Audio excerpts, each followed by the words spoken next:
Fala galera, professor Alexandre de Geografia com mais um conteúdo sobre região norte. Vamos continuar falando sobre os aspectos físicos dessa região. Lembrando que no último vídeo nós já estudamos sobre o relevo e hidrografia dessa região, que é muito importante para o Brasil. Hoje, nessa aula, acompanha aqui, nós vamos falar sobre vegetação e clima. Tá beleza? Vem comigo aqui então, olha aqui, mapinha da vegetação da região norte. Praticamente ela toda é uma floresta equatorial e nós já vamos ver essas características de uma floresta equatorial. Mas ela também não é só feita da floresta equatorial. Não é constituído só de uma floresta, beleza? Com uma vegetação muito densa. Nós vamos também ter algumas regiõezinhas de cerrado, tá bom, gente? Por que em algumas regiões de cerrado? Porque isso aí varia de acordo com o clima, tá? Mas como um todo nós vamos ter uma floresta equatorial. O que é isso, uma floresta equatorial? Preste atenção, muita densidade, beleza? Uma floresta muito densa, muito fechada, correto, galera?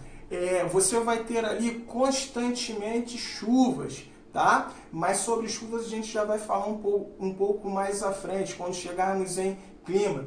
Grande quantidade de quê? Biodiversidade nessa região equatorial. É a maior floresta equatorial do mundo, beleza? Então essas daí são algumas características da vegetação da região norte. Lembrando o seguinte, ela vai possuir aqui vegetações com algumas características bem importantes, tá? Pega o teu caderno aí para começar a fazer suas anotações, que vai ser importante, tá? Tipos de folhas que nós vamos ter dentro dessa floresta. Tá? Às vezes cai nos concursos, nos vestibulares.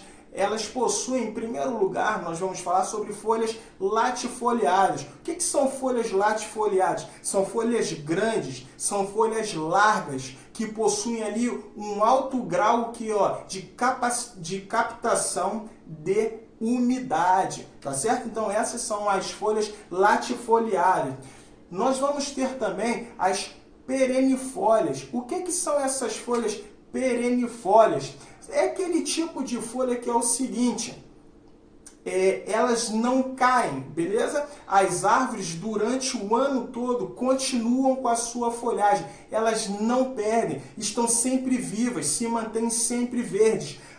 O outro tipo de folhagem que nós vamos ter, outra vegetação ali, é a caducifólia. Essa o que acontece? Em algum momento do ano, né, na estação mais seca, esse tipo de vegetação ela vai perder as suas folhas. Já numa estação mais chuvosa, elas continuam ali com as suas folhas, beleza? E por último também nós temos as higrófitas. O que são essas plantas higrófitas? São aquelas que vivem em regiões muito úmidas, beleza, galera? Espero que você tenha anotado isso aí, hein? Dê valor a esses tipos de vegetação que tem ali na região norte, dentro da floresta amazônica, beleza? Pulando aqui para outra imagem, perceba o seguinte, a floresta amazônica, ela vai ser estratificada, correto? Ela vai ter estratos, ela vai ser dividida ali em tipos de árvores, em tipos de vegetação. Preste atenção nesse desenho, porque esse desenho aqui já caiu algumas vezes em provas de Enem, em provas de outros vestibulares, e é importante você entender. Preste atenção no seguinte, nessa imagem, o que a gente vai ver são florestas, né? É uma floresta, árvores estratificadas. Cada um está em uma determinada região. Nós vamos começar de dentro para fora. Nós temos aqui o rio Amazonas, beleza? E esse rio vai ter épocas que ele vai ter a sua enchente, tá? Épocas de enchente, o rio vai inundar. E vão ter épocas também que a sua vazão vai ser assim um pouco diferente dessa época aí de enchente. Preste atenção no seguinte, A vegetação que está próxima aqui, que vai às águas, vão se chamar mata de igapó, beleza? Esse é o nome que recebe. Essa mata de igapó, essas árvores aqui que estão praticamente dentro d'água, elas vão se manter o ano todo dentro da água, tá bom? Então esse é o primeiro estrato da floresta equatorial amazônica. No segundo estrato, nós vamos ter o que se chama mata de várzea. O que é mata de várzea? Várzea, vamos entender, é uma área de transição entre a mata de igapó e a mata de terra firme. É aqui, galera, que nós vamos ter uma grande quantidade de árvores seringueiras, tá certo? Elas são importantes, foram muito importantes, porque delas se produz, tira matéria-prima para a produção da borracha. Lembrando que o Brasil já passou por um ciclo importante chamado ciclo da borracha. E ela era plantada e até hoje ela vai ter em grande quantidade nessa região, beleza? A próxima região que nós temos aqui é a mata de terra firme. Ah, esqueci de falar, deixa eu voltar. Nessa região de mata de várzea vai ter um período de cheia, onde vai ficar inundado ali, e um período de estiagem, onde essa terra aqui vai ficar seca, beleza? Então, períodos úmidos e períodos secos, e ela consegue sobreviver dentro desse ambiente, tá? Mata de terra firme, aqui não inunda, como o próprio nome diz, é terra firme direto, é sempre seco, beleza? Nessa parte aqui.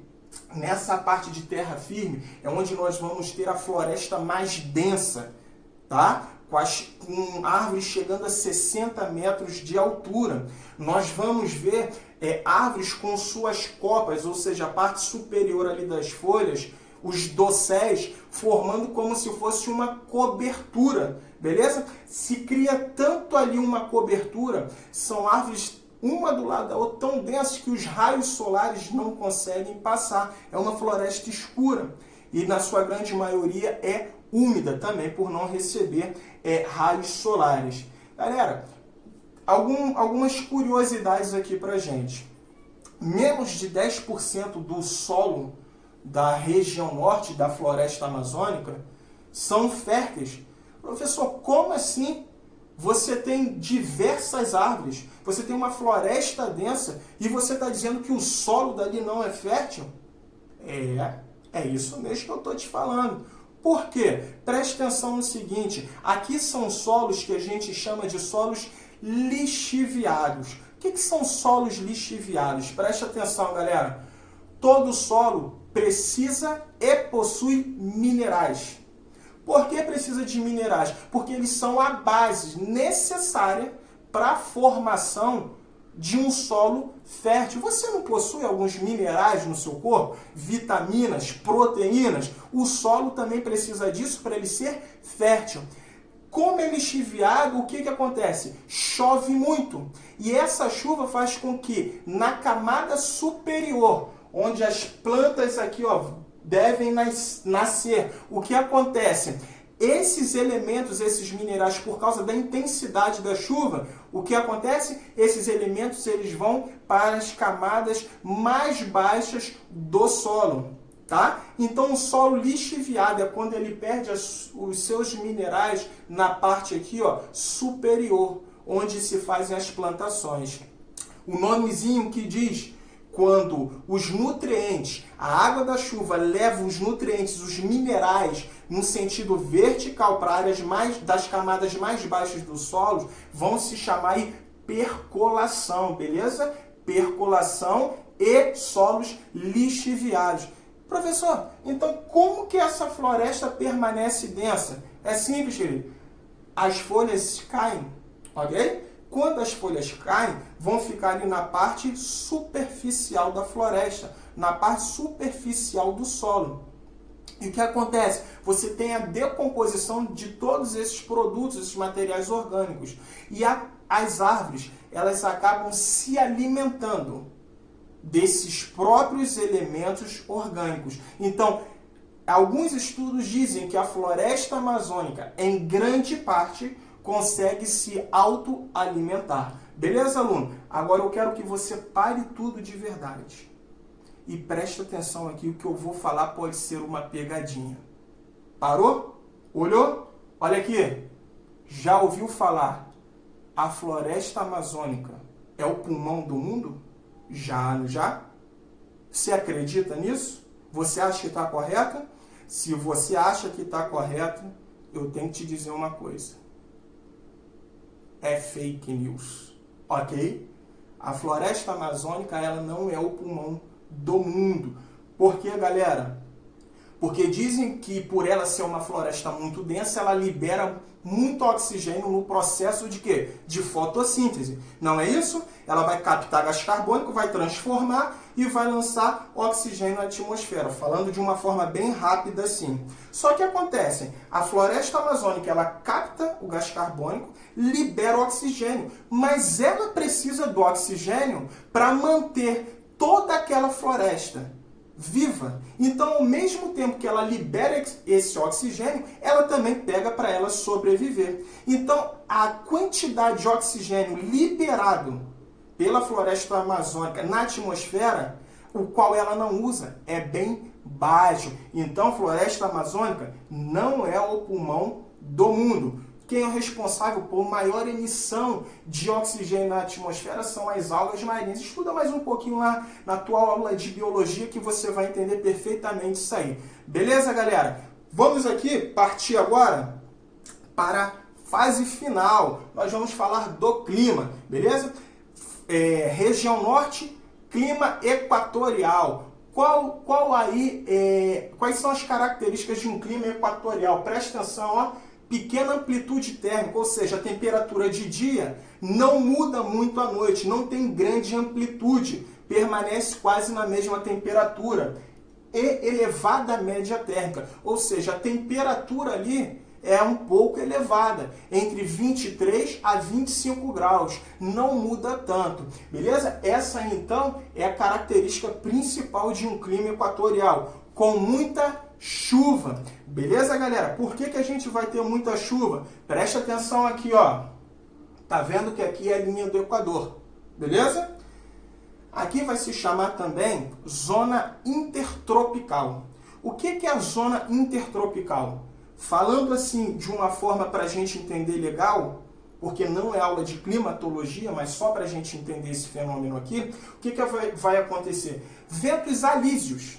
Esses ventos que vêm dos trópicos, todos eles bem úmidos, eles vão vir, olha aqui, ó, presta atenção, em direção à linha do Equador. Os ventos vêm dos trópicos em direção à linha do Equador. Então vem uma massa de ar ali que vai trazer muita umidade. E vai chover muito nessa região ali da floresta amazônica, beleza? Além disso, nós vamos ter também um processo de evaporação e evapotranspiração. O que é evapotranspiração? É quando as plantas vão evaporar, vai se chamar evapotranspiração. Então, todo esse fenômeno vai fazer com que nessa região chova muito, beleza? Zona intertropical, principalmente, é responsável por chover muito aqui. Outra questão, massas de ar. Você já estudou sobre massas de ar, né? O Brasil tem 5 massas de ar principais, mas o que importa aqui para a gente são essas duas. A massa equatorial continental e a massa equatorial atlântica. Qual a importância disso aqui? A massa equatorial continental, o que acontece? Ela vai produzir nuvens, tá certo? Num ambiente quente, mas nuvens com muita umidade. Professor, eu já estudei o seguinte, toda a massa continental ela é seca, ela não é úmida. Como que aqui é úmida? Essa aqui é a única, beleza, galera? Por que ela é úmida? Porque ela é formada em cima da floresta. Então, por isso ela vai ser úmida. Daqui, além dela trazer chuvas para dentro da região amazônica, ela também vai enviar essas nuvens cheias de umidade para outras regiões do Brasil. Além disso, você tem a massa equatorial do Atlântico. Essa sim, as nuvens são formadas ali com muita umidade e vão ser levadas não só para a região norte, mas para regiões também, outras regiões do Brasil. Então, beleza, pessoal, olha aqui, ó, além do clima equatorial, para a gente finalizar, nós vamos ter também o clima equatorial, ele vai ser dividido. Aqui é o clima equatorial úmido. O que isso quer dizer? Nessa região aqui, a chuva é constante. Chove muito sempre. Nessa outra regiãozinha aqui, nós vamos ter o chamado clima equatorial subúmido. O que acontece? Você tem muita chuva, mas tem um rápido momento ali de estação seca. Às vezes nem seca. A chuva entra num processo de estiagem muito forte, beleza? E nós vamos ter aqui também um clima tropical típico. Qual é a característica desse clima tropical típico? 2 estações, certo? O verão úmido e o frio seco. Para finalizar tudo, algumas regiões aqui, por estarem em altas, elevadas altitudes, nós vamos ter regiões mais frias, como nós falamos lá na aulinha de relevo sobre os picos principais. Galera, espero que você tenha entendido, tá? Fechamos aí nossos vídeos sobre aspectos físicos da região norte. Forte abraço, professor Alexandre de Geografia.